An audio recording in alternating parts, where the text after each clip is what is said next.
You're listening to BFM 89.9, the business station. Good afternoon, I'm Frida Liu. Get educated and enlightened with the tools to help you succeed in your business on enterprise. BFM 89.9, I'm speaking to Nuraslina Zainal Abidin, the Group Managing Director of Genaxis, in our series on improving processes. What is process improvement and management? Hi Frida. Process improvement and management. Well, that's a big word. It is. Yeah. But I always like to start with what Einstein said. Yeah. There's one phrase that's very popular that Einstein said: madness is doing the same thing over and over again and yet expecting different results. Now, this is what most of us do all the time, especially in this economic condition. We expect same performance, or rather better performance, but yet the way we do things are still the same. We're not changing our processes. We're not changing our processes. Now, if you are expecting bigger market share, you're expecting bigger profit margins, or more customers, that means that there must be some changes into the way we do things. Now, why did Einstein say it's madness? Because you go crazy. In my experience of doing continuous improvement for a lot of organizations, it is a culture that people get into a comfort zone. You sort of like do things every day, come to work, do what is expected out of you, and then go back home. Tomorrow you come back and do again. Now, that expected standards is what we are expecting the employees or organization to improve. So continuous improvement is about making changes, small changes, okay, that would lead to improvement of your process, cutting costs, cutting wastages, and also the way you do things in your daily activities or business processes. So it's changing or creating the culture. This is actually in continuous improvement, you talk about PDCA. We call it plan, do, check, act. So in anything that you want to do, you have to have a plan, then you have to check, and then you have to do it, of course, and then you have to act on the changes that you've done. Now, there's also another translation to that where people say, please don't change anything. Okay? It's actually, process improvement is not just, people say, it's when you talk about change, it's a very big word that a lot of people will be afraid of. So when you say change or making improvement, it is changes, but in the sense that for the improvement of the process. So if you're doing things now, you are processing 100 application in 3 days, you are expected to process 200 application in 3 days. The moment I say that, people look at me with round eyes and say, then we need 2 people to do the job. Yeah. So process improvement is about asking yourself, why can't I do 200 in 3 days? What are the wastages? What are the non-value added things that I've been doing that does not matter to my customers? So you cut down on those things and you'll be surprised that you can do actually more than what you're doing. I'm sure you face a lot of resistance. Okay, resistance. When people talk about continuous improvement, the main thing that we have to talk about is actually culture. You don't drive continuous improvement by saying, okay, I want to cut costs. That scares everybody away. Because yesterday I was with a customer and they said, hey, if you are going to come and do this with us, are you going to cut jobs? Not necessarily mean cutting jobs. Sometimes there are duplication of effort duplication of position in an organization. So we want to channel that duplication to another area where you would benefit the companies. It will improve productivity. Yeah. Why is it important for an organization to create this culture? Okay, if you don't create the culture, what happens? Yeah, the company will stay the same. Because in any organization, whether it's a manufacturing-based or a service-based organization, it is always about the people. 80% of the time, it is actually contributed by the attitude of the people. The success of any continuous improvement program, we have a lot of continuous improvement program. You have Kaizen, you have Six Sigma, you have a lot of companies going for TQM, name it. There's so many things out there. But to me, principle of continuous improvement is very simple. Choose one and stick to it. Okay. Now, 80% of the time, whether it works or it fails, is actually dependent on the attitude of the people. Now, it's important for the organization to go towards this is because you want the people to have the attitude to improve on their own without the direction from the management saying, today we're doing Six Sigma or today we're doing Kaizen. So they're going to do Kaizen while the management is talking about it. 3 months down the line, okay, let's have another thing. Okay, it should be in the DNA of the organization. When I say DNA means, if you're being employed by company A, right, the moment you walk in, you know that this is how I should behave in this organization. This is what is required out of me. So continuous improvement should be a culture because you want everybody to strive to continuously improve their job. Even if it's the toilet cleaner, they should always have this attitude of wanting to clean it better. That is why it's important in organization. BFM 89.9, I'm speaking to Nuraslina Zainal Abidin, the Group Managing Director of Genaxis, in our series on improving processes in our Toolkit segment. Is it about getting all employees to be engaged in process improvement activities? Yes, it is about engaging every employee to improve your processes. But in any organization that we go to, we have the distribution curve. Yeah, at the front end, you will have those people that we call change agents. These people are always your motivators. When we say change, yes, we will go for it. These are the people that will lead changes. They will want to make a difference to the organization. And then you will have another group, which is at the other end of the distribution curve with what we call as resistors. These people always say no to everything. Whenever you say we need to change, no, I am okay, I am fine, there's no need to change. These are, you see them, you see NO at their face, So these people are normally the reason why companies or organization is so skeptical towards change. Because they look at the resistors and say, oh, it's so difficult because these are the bunch of people that will say no to us. But you forget that these only are two ends of people. These are the extremists, we call it. One is so pro towards change, the other one is not pro.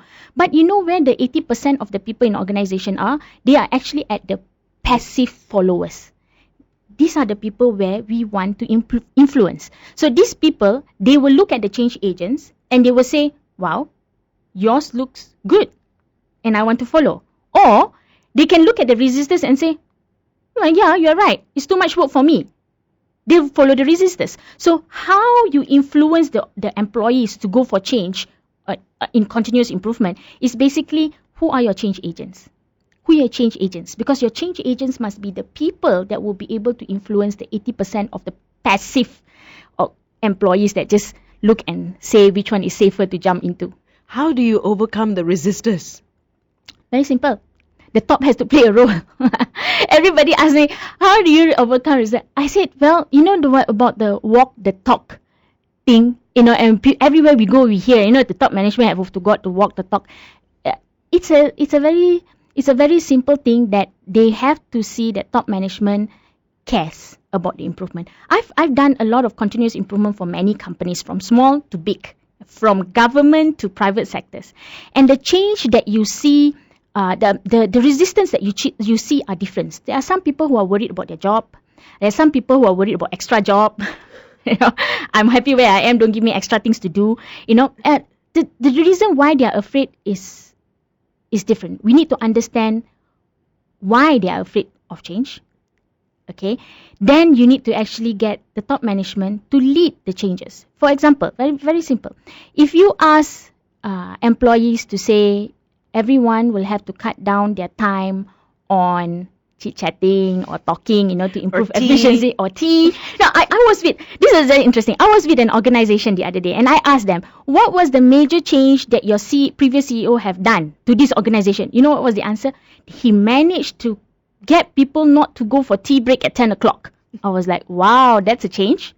But that is a major change for an organization. Yeah. So it's very simple. If they see that this is what their leaders are doing, they would follow. And if the leaders show concern, which means that if you want people to improve, you've got to reward improvement. It's always about, what is it in it for me?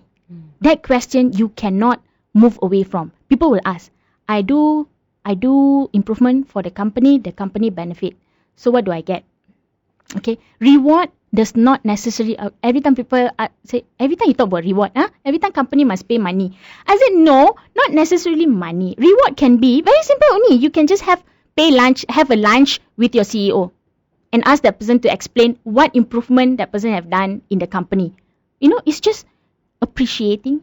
That is what employees are looking for. So leaders play an important role in making sure that the resistance is very minimum. BFM 89.9, the business station.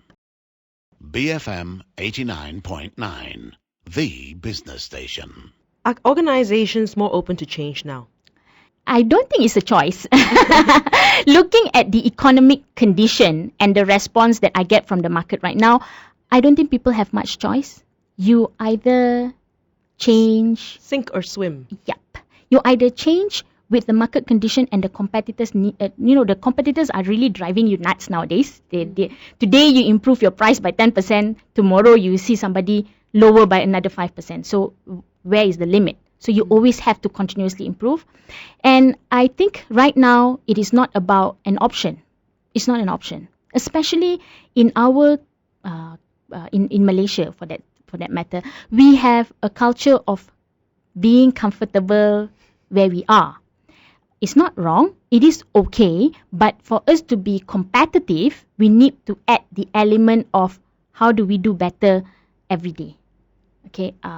That is where I think organizations today are realizing the need for us to be different. When we say change means the one thing that have to be in your mind is how do we be different from all the rest.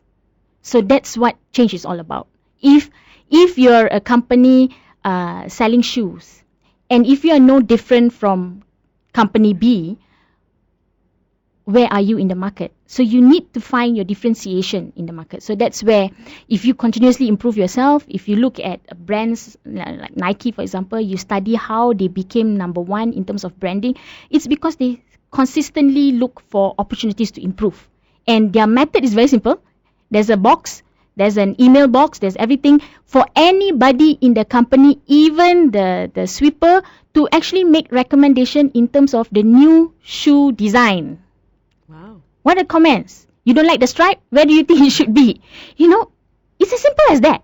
Okay? Start somewhere. Change, continuous improvement does not have to be a big deal. A lot of companies spend a lot of money in continuous improvement. They start with big bang approach, means that the top management, and then there's a launch, then spend a lot of money making badges, everybody wearing a t-shirt. But at the end of the day, what's the improvement? 3 years down the line, we're still asking ourselves. So start small. You always want to be able to chew what you eat, right? So it's like you start small by making small things like, today onwards, I'm going to put a suggestion box. And make sure you read lah. Some people put the suggestion box, never open one. So it's like, how many years it has still been there, and you can see, and reward people for making suggestion when you take it forward. So it's like when you make a change to your product because somebody suggested it, reward that person. Recognition is very important. Recognition. BFM 89.9, I'm speaking to Nuraslina, Zainal, Abidin, the Group Managing Director of Genaxis, in our series on improving processes in our Toolkit segment. Why do some companies only consider process improvement as a short-term activity and not a long-term strategy? Well, why short-term? Because actually they want to see results now. Okay, when they say we do process improvement, the first thing they'll ask me, how much money can I save? Right. Of course, first you have to start with something tangible, which is when you do continuous improvement, you'll ask yourself how much wastages I cut, and therefore how much money can I save. That is for you to prove results, or rather we call it pilot run, to show people that yes, these initiatives actually work. Yeah. So normally they have a short-term goal. In 3 months' time, I want to save this much money. Right? But that is only for proof of concept. Don't get that into your culture, because then everybody will say, I need to save money, I need to save money. Some improvement is not saving money. It's about making yourself perform better. It's not even, you can't value that with money. Yeah. And continuous improvement is also about culture, as I said just now. It's DNA. You can't measure. It's about behavior. How people behave in your organization. So why people put it short term? Because they want it to be tangible. They want to measure. That is fine for proof of concept. But after which, you have to have a deployment plan that actually inculcates this in the culture of every employee, in the DNA of every employee. So it has to be part of their development, it has to be part of their KPIs, it has to be part of their job or their duty. You see, the problem now is everybody will say, I have my job, I'm an executive, I'm an engineer in this company. But you know what? My boss give me ISO, my boss give me Six Sigma, my boss give me 5S, Kaizen to do. This is not my job. Extra thing. They call it extra thing. So it's how the company integrate that into their daily job so that they don't see it as something additional. That part is where, if you have reached that level, means that it has become the DNA of your organization. You mentioned some ways to create this culture, something simple like suggestion boxes and email and all that. Is there anything else, to create that culture in the organization? I always believe in ownership of processes. When you have your processes, you have to give the ownership to the person who is responsible for it. And the person who's responsible for it must come out with improvement methods, in the sense that today I am at 90% performance, next month I want to be 91% performance. It does not have to be a major leap performance, but it can be, that's why we call it continual improvement. It is small steps but continuously, not one big step and then we stop there. Okay, so the ownership of the processes and the understanding of the need for improvement must be with the owners. So then it must be linked to their reward and their recognition structure, which means that they have to be evaluated. Their performance have to be evaluated by this criteria. So KPIs are also tagged together with improvement. And maybe that's why it scares some people. I think our culture is always, I think I can do 20 customers, but I put my target as 10 to be safe. BFM 89.9, the business station. You to look, this is how I want. Well, in process improvements. Okay, internationally, there are a few companies that have done very well in terms of, when you say done well, I would put it as have made continuous improvement as their DNA. These companies are people like Toyota.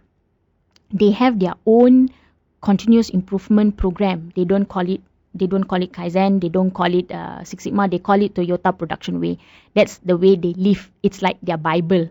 Okay, everybody that goes to Toyota have a new religion called Toyota Production Way. It's how you create culture. Yeah, and then there is General Electric, GE, who actually Jack Welch, who's the CEO at that time, actually made a change in terms of how they approach continuous improvement, where he adopted Six Sigma methodology, and then he inculcated that in saying nobody can ever become a manager unless you are a Six Sigma practitioner. So you make it as a requirement. So it's a force down the throat kind of a thing, do it or you don't get promoted. And Japanese companies have their own culture. Like people like Sony, for example, Sony, Toyota, they are good in what they do. Local market. Let's talk about local, because we are here in Malaysia. Because every time I give this example, people are like, yeah, but they are Japanese, they are American, they're different from us, Okay, let's talk about Malaysia. Yeah? Who are the companies that have done good in continuous improvement? In terms of private sector, I would say most SMEs are still not there yet. Okay, but there are some SMEs that have actually come up and adopted good continuous improvement culture because they are led by their customer. It's a customer demand thing. Okay? If they're supplying to Sony, they have a supplier program that actually asks them to actually follow the performance that they wanted. Some GLCs, people like Petronas, they call it operating performance initiative improvement, OPI. So these are also continuous improvement culture. They look at how they want to improve their operations, so they tag it, they call it OPI. UEM Group has got a good continuous improvement culture where they are using Six Sigma as a tool to actually drive improvement. Of course, at the end of the day, they are still looking at savings, they're looking at growth. There are measurement to continuous improvement. But at the same time, they are developing people. Okay, these are companies locally that have actually Malaysian Airlines. They also got a very good continuous improvement culture. So if you look at locally, these are all mainly GLCs that have led the continuous improvement as a culture. But SMEs still need a lot of work. I know that people like SMEDEC and all that are encouraging, giving grants, but in terms of their performance is what is expected. If you benchmark internationally, they're still very far. Don't high-tech solutions have an important role to play? in helping to improve processes? Well, high-tech solutions. A lot of people, when they look at, we want to improve, means we have to have an online system, we have to have, expensive equipments. That is part of the requirement. Okay, if you want to move forward into the new era of businesses, yes, that you cannot deny that IT is an important element. You have to have it, but it is not the only perspective. Even if you have high-tech solution, you'll be surprised that people don't use it. Okay, so at the end of the day, it's your people first. If you in our analysis of doing continuous improvement, we realize that most of the time, your root cause of why your processes fail is actually because of your people. Your people, they are not robust enough. Their attitude is not there. They need retraining. They'll tell you they're not competent. All this, but it's all about people. So your people must be trained properly first. They must have enough knowledge about the process first. They must understand what improvement means. Then you look at complementing the improvement with IT or high-tech solutions. Then you will have breakthrough performance. Because if you improve your people and your people are good, there's only a certain level that you can go. Because after that, it's all limitation. How many document can a person process? But there's no limit to how many document a computer can process. Yeah, but major portion of the improvement is actually by the people. Like what I said just now, 80% is due to attitude. So that part have to be right first. Then if you want to achieve breakthrough, then you have to couple it with solutions or IT solutions or high-tech solutions, you call it. One final question. How do you change this attitude? How do I change the attitude? Go back to what is it in it for me? It's very easy. Everybody will not change if there is nothing in it for them. So organizations have to understand what make the person ticks. So if it's money, then it's money. If it's reward, then it's reward. If it's recognition, then it's recognition. That is how you change people initially, until you've reached a level where it becomes a DNA that anybody that you employ, it's like this. I am company A, I have a uniform here. When I want to employ you, you have to fit into this uniform. Not that I have to adjust the uniform to fit you. You know that Vera Wong always say this, yeah? I don't change my baju for you. You go and slim down for my dress. It's the same thing. It's having a continuous improvement DNA in your organization.